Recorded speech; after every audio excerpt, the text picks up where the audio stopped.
समझ की कमी और उसका समाधान। सास और बहू के बीच आपसी समझ की कमी होती है, लेकिन समय के साथ समझौता होता है।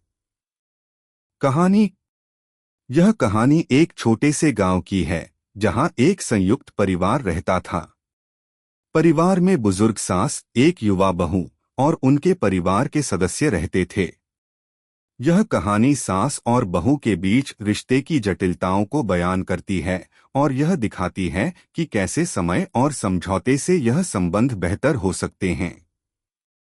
अगर आप अपनी माँ से प्यार करते हो और उनको हमेशा खुश देखना चाहते हो तो चैनल को सब्सक्राइब करो, लाइक करो, जय माता दी कमेंट करो। बहुत ही जल्द आपको खुशखबरी मिलेगी। प्लीज वीडियो को लास्ट तक जरूर देखें। अब आगे सुने। शुरुआत। सास और बहू के बीच की दूरियां। राधिका, एक घरेलू महिला जिनकी शादी हुए 2 साल हो चुके थे, अपने ससुराल में आकर खुश थी। राधिका का मानना था कि शादी से पहले उसकी जिंदगी कितनी शांतिपूर्ण थी, लेकिन ससुराल में आकर उसे यह एहसास हुआ कि यहाँ कई बदलावों की आवश्यकता है, खासकर उसकी सास शारदा देवी से। शारदा देवी, जिनकी उम्र लगभग 60 साल थी, एक बहुत सख्त और पारंपरिक महिला थी। वे हमेशा राधिका को नसीहत देती रहती थीं और हर छोटे से छोटे काम में उसकी आलोचना करती थीं। राधिका को यह सब बहुत परेशान करता था। वह खुद को अपने सास के साथ मिलाकर नहीं देख पाती थी। बहू और सास के बीच यह बढ़ती तकरार घर के माहौल को भी गलत दिशा में ले जाने लगी थी। घर में हर समय तनाव का माहौल रहता था और इस तनाव का असर राधिका और उसके पति अरुण के रिश्ते पर भी पड़ रहा था। जटिलताएं और गलतफहमियां।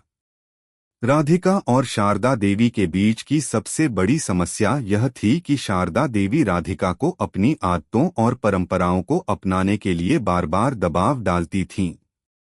राधिका का मन नहीं करता था, लेकिन उसे यह महसूस होता था कि उसकी सास की इच्छा के खिलाफ कोई कदम उठाना सही नहीं होगा। यह मानसिक दबाव उसके मन में धीरे धीरे चुपके चुपके बढ़ता गया। एक दिन राधिका ने शारदा देवी से कहा, माँ, मुझे लगता है कि हर किसी को अपनी जिंदगी को अपनी तरह से जीने का हक होना चाहिए। आपको लगता है कि मैं कुछ गलत कर रही हूँ, लेकिन मैं कोशिश कर रही हूँ कि आपके बताए हुए तरीकों को भी समझूं। शारदा देवी गुस्से में आकर बोली, तुम समझती क्यों नहीं हो? यह सब मेरे अनुभव का हिस्सा है। तुम्हें अपनी जिम्मेदारियों को समझने की जरूरत है। जो मैंने तुम्हें सिखाया है वही तुम्हारे लिए अच्छा है। यह संवाद घर में बढ़ती दूरियों का प्रतीक बन गया।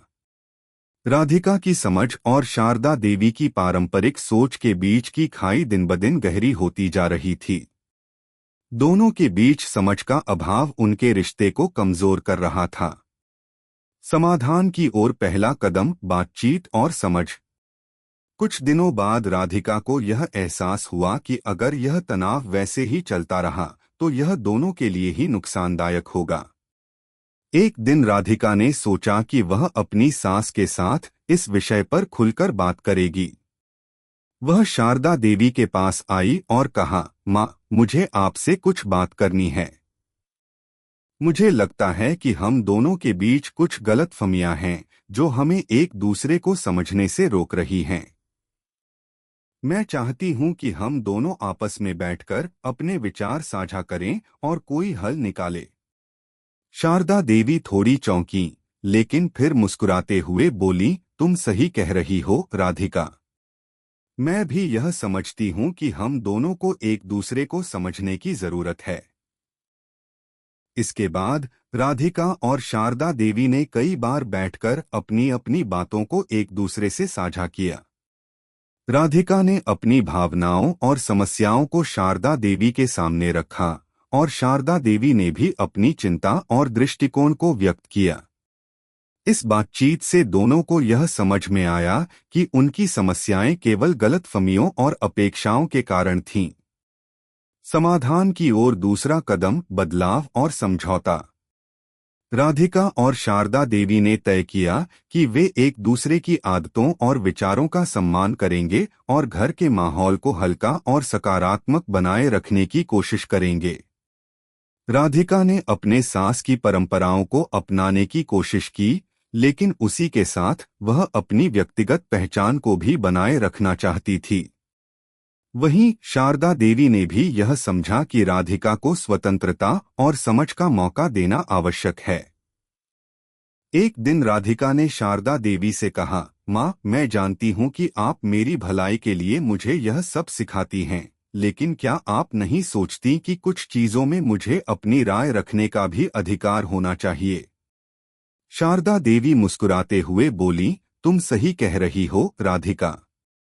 तुम्हें अपनी सोच और राय रखने का पूरा हक है। यह छोटा सा संवाद उनके रिश्ते में एक नए मोड़ का संकेत था। धीरे धीरे राधिका और शारदा देवी के बीच की दूरियां मिटने लगीं। दोनों ने एक दूसरे के दृष्टिकोण को समझा और रिश्ते में प्यार और सम्मान को प्राथमिकता दी। समय का महत्व और समर्पण। समय के साथ राधिका और शारदा देवी का रिश्ता एक आदर्श सास बहू के रिश्ते में बदल गया। वे एक दूसरे से प्यार करती थीं और एक दूसरे के साथ हर मुद्दे पर खुलकर बात करती थीं। राधिका ने घर के कामों में शारदा देवी का सहयोग करना शुरू किया और शारदा देवी ने राधिका को स्वतंत्रता और समझ देने में कोई कमी नहीं छोड़ी। अरुण, जो बीच में अक्सर उलझन में रहते थे, अब देख पा रहे थे कि उनके घर का माहौल पहले से कहीं बेहतर था। सास और बहू का रिश्ता अब एक टीम की तरह था और दोनों मिलकर परिवार की खुशहाली के लिए काम कर रहे थे। समाप्ति। समय और आपसी समझ से सास और बहू के रिश्ते में जो दरारें आई थीं, वे अब एक मजबूत रिश्ते में बदल चुकी थीं।